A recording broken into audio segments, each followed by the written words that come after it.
Hello, in this video I'm gonna show you how to change sound effects volume in Sword of Convallaria.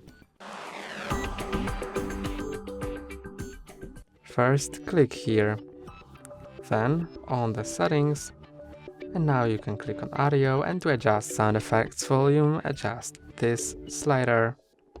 You can also mute sound effects by clicking on the speaker to mute it, or clicking again to unmute it. That's all for today. Don't forget to like and subscribe. See you next time.